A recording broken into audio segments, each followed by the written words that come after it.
Bonjour, je suis Tamara Magaram, je suis auteure. Alors je vais répondre à la série de questions des Chevaliers du Savoir. J'aime bien ce nom, Chevalier du Savoir, je trouve ça joli. Alors, parlez-nous de vous.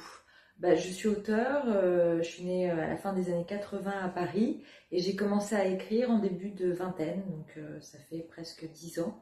J'ai d'abord écrit des nouvelles assez percutante, qui respectait le schéma traditionnel de la nouvelle, avec une chute assez brutale à la fin qui soulevait normalement l'interprétation du lecteur. Ensuite, j'ai commencé par des romans, des courts romans. Un premier roman qui s'appelait Le Portrait, et qui suivait la même construction que la nouvelle.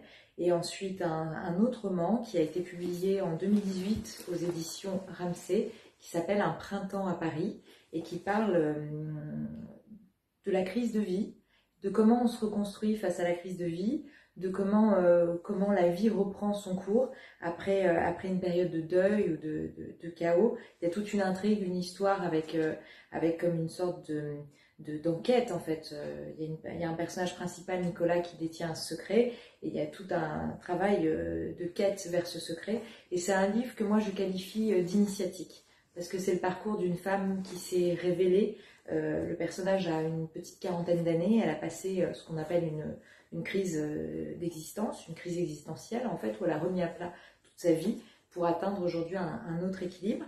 C'est un livre qui a un intérêt, je pense, pour les gens qui aiment aussi la ville de Paris, c'est qu'il se passe dans Paris, et c'est vrai que j'ai beaucoup travaillé la description de Paris, qui est une ville qui m'inspire énormément et qui me nourrit vraiment au quotidien. Donc il y a de grandes balades dans Paris. Il y a beaucoup de passages comme ça. Ça peut être intéressant aussi pour des lecteurs qui sont amoureux de cette ville.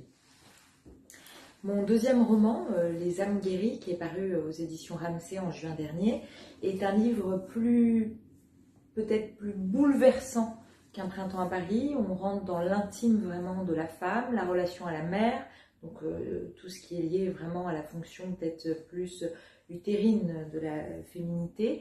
Et c'est un livre aussi qui met en parallèle l'histoire de Nina, une jeune femme qui semble tout à fait équilibrée, et l'histoire de sa mère, Teresa. Et il y a un peu en parallèle, sur deux époques différentes, l'histoire fulgurante de Teresa, un personnage assez trouble et troublé, personnage fascinant, une femme, une blonde d'une beauté vraiment renversante, et l'histoire de la fille en parallèle. Et c'est un peu les deux histoires qui s'entremêlent, la mère qui est allée vers l'apogée de sa beauté, vers une sorte d'autodestruction, et la fille qui a récupéré cet héritage très lourd, mais qui semble s'en être émancipée.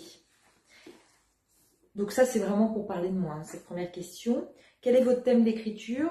Je pense que je reprends un peu ce qui a été dit, c'est-à-dire je m'intéresse énormément au ressort psychologique de l'être humain. C'est ce qui me passionne. C'est un être humain, qu'est-ce que c'est ? C'est fait de croyances, c'est constitué d'un héritage. Comment ça orchestre toutes ces facettes-là, toutes ces personnalités, et surtout comment cela réagit face au moment de l'existence, parce qu'en fait on est des êtres en permanence confrontés aux autres et à la vie, et c'est ça qui m'intéresse dans le travail du roman. C'est par le biais de ces mécanismes, l'arrivée de péripéties ou la rencontre avec de nouveaux personnages, de voir comment une personnalité peut s'ouvrir, se fermer, se révéler, ou au contraire s'éteindre. Il y a un peu, tout existe dans la palette de la nature humaine, et c'est ça qui m'intéresse énormément. Ce qui m'a poussée à écrire, donc c'est la troisième question, qu'est-ce qui vous a poussé à écrire ? C'est un élan intérieur qui est très difficile à décrire. Je pense que là on pénètre dans le domaine de l'indicible, ces choses qu'on vit tous dans une vie mais qu'on n'arrive pas à nommer, des expériences intérieures qui se confrontent au monde extérieur. Et en fait, je pense que cette expérience était tellement forte pour moi, j'abritais quelque chose en moi que je sentais puissamment s'enraciner, qu'il me fallait lui donner vie dans le monde extérieur, dans le monde maternel, il me fallait écrire. C'est un peu comme une naissance en fait, quelque chose qui pousse, qui germe et qui doit sortir. Donc c'est ça, c'est assez intime en fait.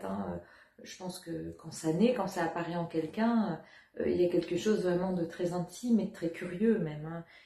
Et puis c'est un mystère aussi, parce que c'est une question, on peut tourner autour, mais y répondre totalement, je ne sais pas si c'est vraiment possible. Et où peut-on me retrouver? Bon, je suis assez connectée sur les réseaux sociaux là-dessus, et on peut me retrouver par mes livres, par mes activités, voilà. Sinon, je peux peut-être vous citer des auteurs qui m'ont beaucoup alors inspiré, c'est un peu prétentieux, mais je veux dire des auteurs qui me sont très importants. Mais il y a tous les nombreux auteurs russes, on va dire, classiques, tels que Léon Tolstoï ou Fédor Dostoïevski. Et il y a ensuite, chez les Français, Balzac et Maupassant qui me sont très importants. En femme, il y a Françoise Sagan, George Sand notamment. Il y a aussi dans le genre de la nouvelle Edgar Allan Poe que j'aime beaucoup. Et chez les contemporains, j'aime beaucoup James Ellroy, André Makin en littérature française. J'aime beaucoup, il y en a un que j'aime beaucoup, c'est François Cheng. Et voilà, bon, la liste pourrait être très très longue, mais il faut pour moi, enfin, je trouve qu'un livre me parle, me touche, quand il y a un rapport quand même au sacré. Et pour moi, l'écriture est quelque chose de sacré. Je vous remercie.